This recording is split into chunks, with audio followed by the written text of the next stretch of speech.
Hey everybody, this is Michael Pavlovich, and welcome to Intro to ZBrush, Part 1.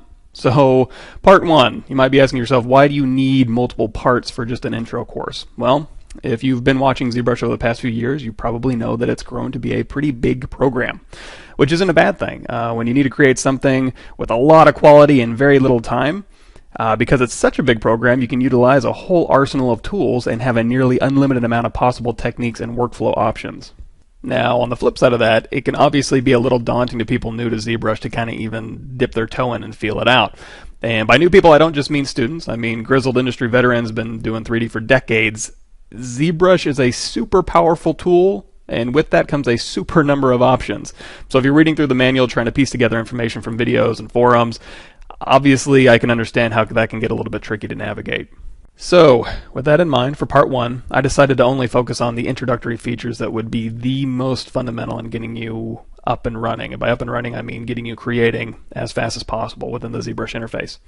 So this section isn't meant to be an exhaustive overview, obviously, of every single menu option and feature in ZBrush just yet. You know, we got some time.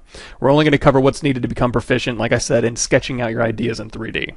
With that said, we'll start with overview basics, file handling, primitives, navigation, orienting yourself within the ZBrush interface, get some basic terminology under your belt, and then immediately get into why you probably picked up ZBrush in the first place, which is sculpting. We'll hit Dynamesh basics, organic and hard surface brushes, masking, transposing, selections, modifier brushes like clip, slice, selections, basically everything you need under your belt at first to be proficient enough to get your ideas out. Once we've covered those in a fair bit of detail, we'll get into head sculpting exercises, utilizing a number of techniques and tools that we've learned up to this point. Turn that into a 3D bust sketch, do a couple variations just for fun, and then at the very end we'll go nuts and create a quick creature sketch to kind of finish off this intro section.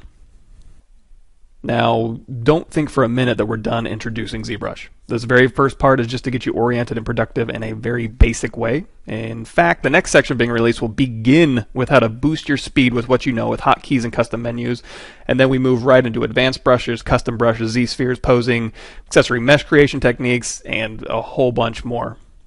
Anyway, my hope is that these videos will take some of the growing pains out of ramping up on ZBrush. And most importantly, actually, adding another powerful tool to your tool belt so that you can spend more time creating by utilizing what ZBrush is actually good at. These videos should build on each other in a way that by the time you reach the end of each section, you'll feel confident about what you've learned and be able to apply what you've learned to new projects, as well as eventually be able to problem solve with your new abilities in a production pipeline. So, let's get in there and start ZBrushing.